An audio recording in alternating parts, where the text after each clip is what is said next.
everyone. I'm Garrett Tesla, founder of the Squad Room, where we help you transform your leadership, create more resilience, and generate more balance in your life. I started the Squad Room because I was searching for those answers for myself. And as I dug deep into personal development and dealing with the stress of my job as a cop, I quickly realized that I was not alone. So the Squad Room is here to help you become the person you want to be. And we give you access to some of the best experts in the world to help you do that.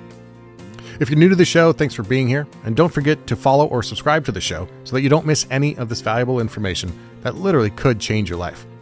We all need coaches and mentors in our lives, and we have literally hundreds of hours of free content on this show and at thesquadroom.net on growing your leadership, raising your emotional awareness, mastering stress, arresting anger, and creating more balance in your life. Now, let's get to today's episode so you can implement some of these lessons into your life. And trust me, many of these lessons are hard-won. There are blood, sweat, and probably a few tears behind what we share on this show. But the whole point is to help you navigate these tough careers during these incredibly challenging times. So listen closely and maybe even take a couple notes so that you can execute on some of the lessons you learned today. I also challenge you to share this message with friends who are committed to personal development like you. It's important that all of us spread some positivity in these difficult times. It's the responsibility of each of us to lead where we can. And you can do that right now by taking these lessons and sharing them with others. Also, make sure to DM me or tag me on Instagram at The Squad Room so I can cheer you on or answer questions. And I'd love it if you wanted to reach out by email to me. It's garrett@thesquadroom.net. Thanks for listening. Now let's begin. How much are you paying your agency to think about your job on your time off? Are you checking emails constantly, mulling over interactions with supervisors, taking phone calls from work buddies in the middle of a family dinner? I have an idea I want to share with you that I think will really change a lot of people's perspective on this. There's a concept that got some real attention last year based on a best-selling book about that we all have 4,000 weeks in our lifespan. Now, of course, that's an average. But this is just an average but we all have about 4,000 weeks in our lives to spend here on Earth. Now think about that for a minute. Those 4,000 weeks, that's everything.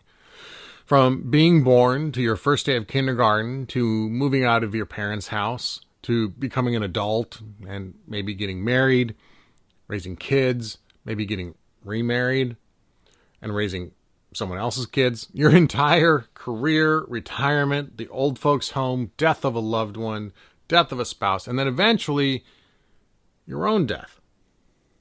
All of that in just 4,000 weeks. It seems like that's just not enough time. So here's what I want to talk about today. Those weeks are divided into days, obviously. Those days are divided into hours, which are divided into minutes, and so on. It's safe to say that we all spend about a minimum of 40 hours a week at work. And if that's not including overtime, but that's 40 hours. It's a safe bet. That's roughly 25% of our week that we spend at work. Now, we say we spend another 8 hours sleeping, if we're lucky. Now, I know you're cops. The chances of you sleeping 8 hours, next to nothing, but easy math, 8 hours. I know a bunch of you out there will laugh because 8 hours is just unattainable. But 8 hours of sleep, it's like a fairy tale level of sleep. But let's say, just for the sake of math, 8 hours. Like a normal human. That's 56 hours a week you're asleep, or another 33% of your life. So between sleeping and working, you've already burned up about 58% of your time every week.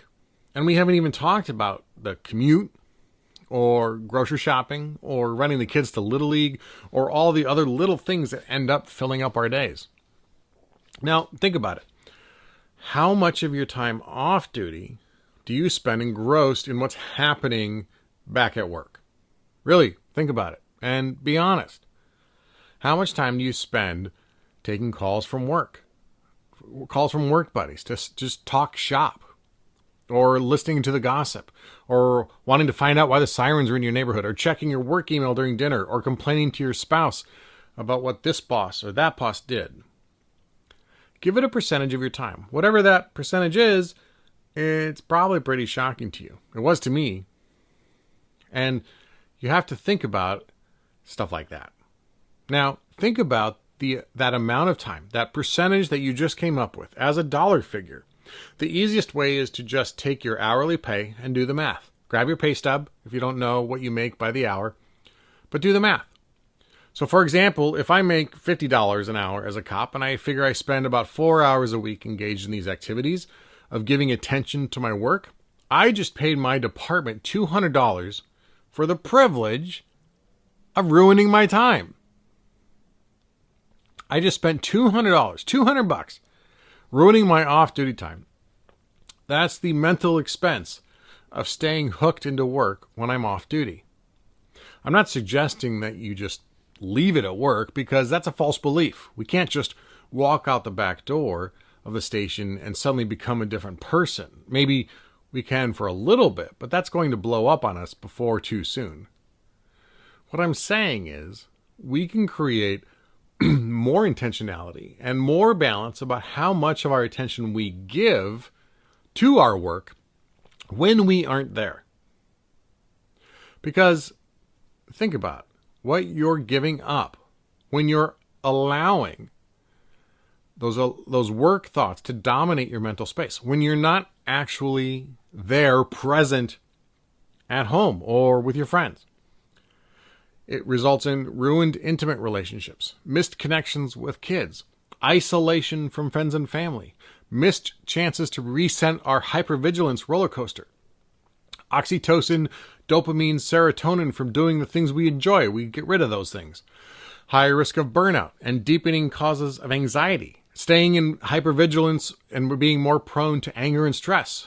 Our responses and our outbursts. How much do those things cost you? To combat this, the very real threat to your positive mental energy, I want to share with you how the Badges Mindset Framework can help you overcome this tendency we all have to give far more attention to our work when we're not even there than it deserves.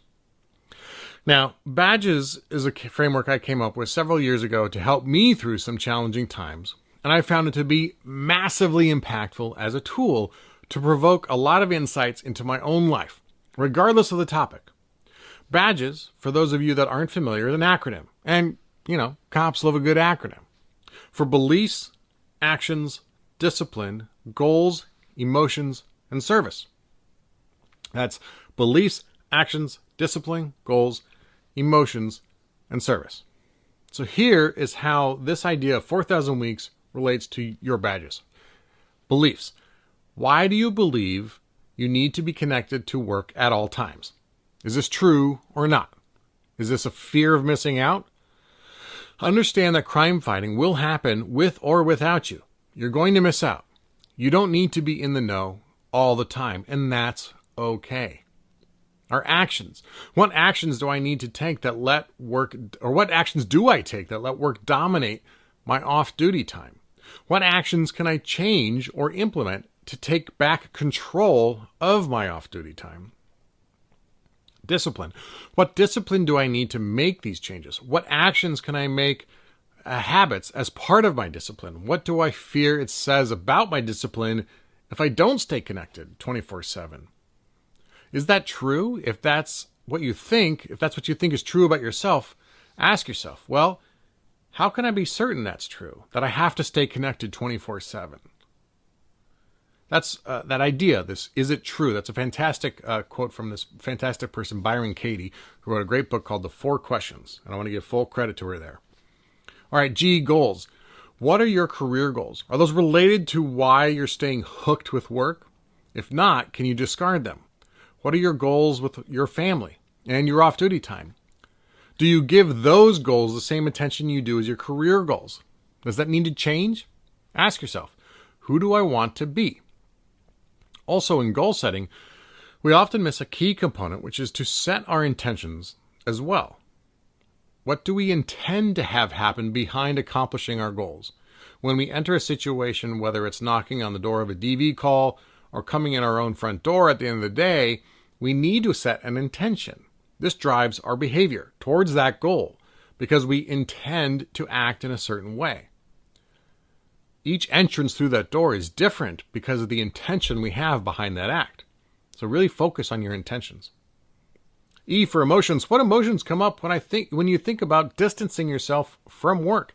Maybe it is that FOMO, that fear of missing out, or being part of the out group. Conversely, what emotions might be a reason why you are so engaged in work at the first place? What about your family and their emotions? They're very real. Are we avoiding their emotions by staying hooked on our work? Last is service. How is this habit of staying hooked into work serving me? Maybe, for most of us, probably, it's fun, or it helps you feel secure and safe as one of the boys, or one of the girls, or one of the group. That brotherhood, that's valid. But going back to the goals you have for your life, is this mindset serving you there in the broader sense? Does this mindset serve your family? Probably not. How can you serve your family in a more impactful way by removing that hook from your work? Life truly is too short, and we only get 4,000 weeks. Don't waste a minute of those hours paying to take your job home with you. I hope this helps you gain some clarity and create some much-needed distance between you and the job for your time off duty, so that you can live a purpose-driven life to those that matter to you the most. Let me know on social media if this was helpful to you. Drop me a DM with a comment, or share this advice, or tag me in a post so I can be sure to cheer you on. Hey, thanks for listening to today's episode. If you're new to the show, make sure you check through our catalog of episodes, because you're going to find some amazing guests and some amazing actionable ideas that you can take into your day. Also, if you like what you heard today, I want to offer you some extra free resources that we give out. It's our Tactical Tuesday newsletter.